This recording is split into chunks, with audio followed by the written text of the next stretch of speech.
retroescavadeiras capazes de levantar até 40 toneladas, caminhões fora de estrada. Essas são algumas das maravilhas modernas que realmente facilitam o trabalho humano de maneira espantosa. Mas você sabia que nem mesmo com essas modernas máquinas e equipamentos, os seres humanos de hoje são incapazes de erguer aqueles monumentos antigos como as pirâmides do Egito, as pirâmides do México, as pirâmides que estão situadas no Peru? Sim, isso mesmo. Mesmo com tantos equipamentos capazes de erguer toneladas, os seres humanos de hoje não conseguem nem mesmo produzir aquelas mesmas pirâmides daqueles tempos antigos. Hoje nós traremos uma possível explicação para esse fato, mediante algumas pesquisas que algumas pessoas têm feito e hipóteses que essas pessoas têm levantado em razão da existência de alguns materiais e alguns textos bíblicos. Vamos ao vídeo e vamos entender o porquê esses monumentos antigos talvez possam ter sido erguidos sem o uso desses equipamentos. Sejam bem-vindos ao canal mais uma vez, e hoje eu estarei conversando com vocês a respeito de tamanhos e proporções dentro da Bíblia. Mas antes eu gostaria de estar comentando com vocês a respeito de algo que chama bastante atenção, pois na natureza existem certas formações rochosas que são caracterizadas hoje em dia por serem formações realizadas pela ação exógena e endógena dos meios naturais. Primeiramente, o que são meios endógenos?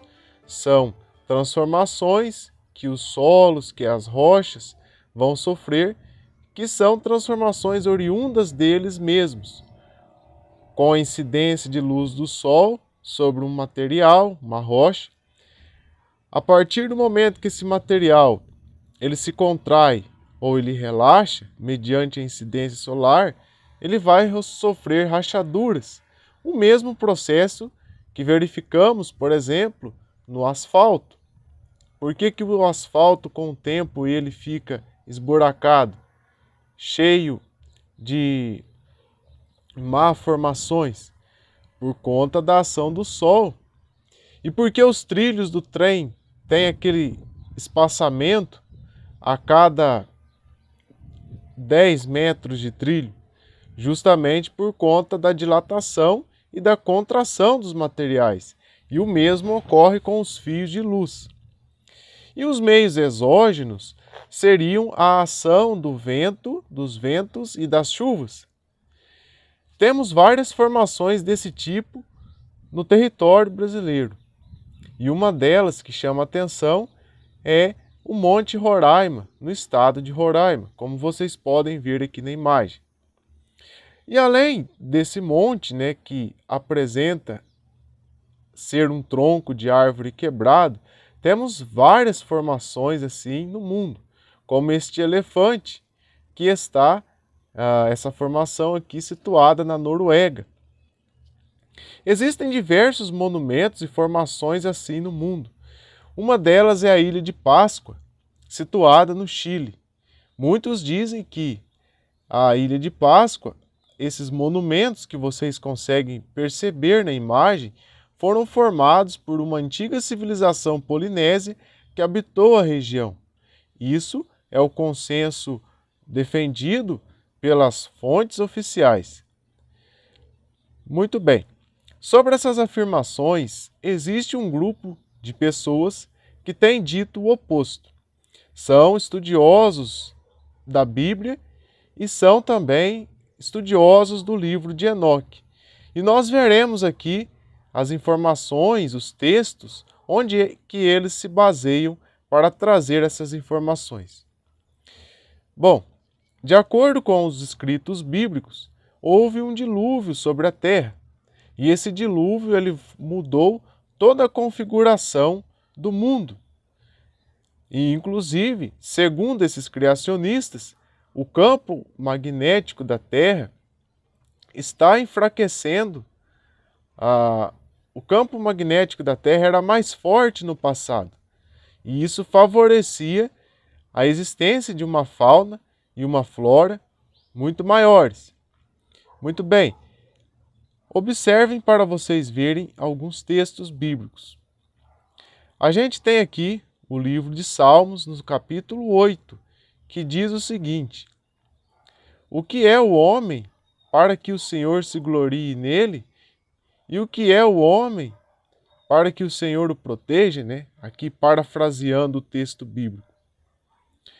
Nós vemos aqui um texto bíblico, né? Onde o salmista vai dizer essas coisas sobre o ser humano.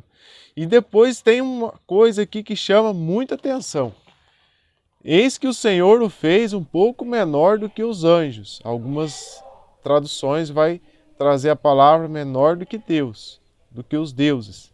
Mas reparem, um pouco menor do que os anjos. Os seres humanos de hoje são um pouco menores do que os anjos? Deixem suas opiniões nos comentários. Outro texto bíblico que chama a atenção é o texto bíblico de Apocalipse, no seu capítulo 21, onde João, o evangelista, tem uma visão sobre a cidade sagrada. E é dito para João que os portais dessa cidade têm a estatura, os muros dessa cidade e os seus portais têm a estatura de um anjo e também de um homem. Vejam aí os textos, aqui parafraseando. Sobre essas alegações desses textos, alguns estudiosos estão sugerindo a ideia de que a fauna e a flora, e consequentemente os seres humanos no passado, tinham um tamanho muito maior do que os de hoje, algo girando em torno dos seus 67 metros de altura. Vejamos agora um texto bíblico que foi tirado das Escrituras e hoje um dos argumentos que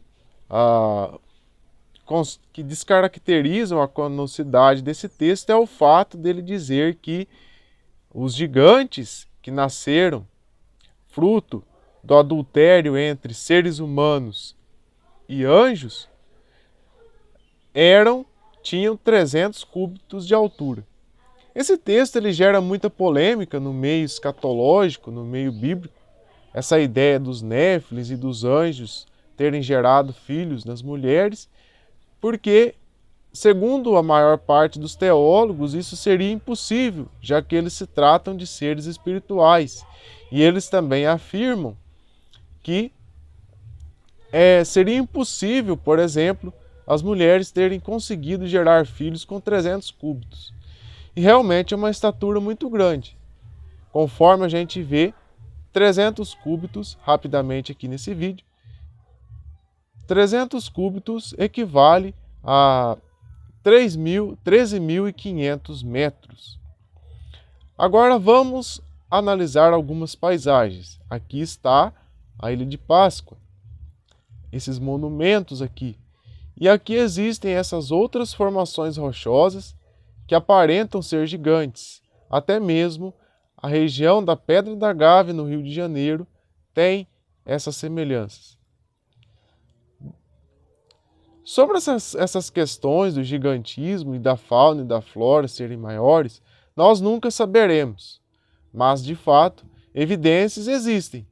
Basta ver qual teoria que você vai seguir ou será adepto. Agradecemos aí a participação de todos. Muito obrigado. Curta esse vídeo e compartilhe com seus amigos e familiares. Até a próxima.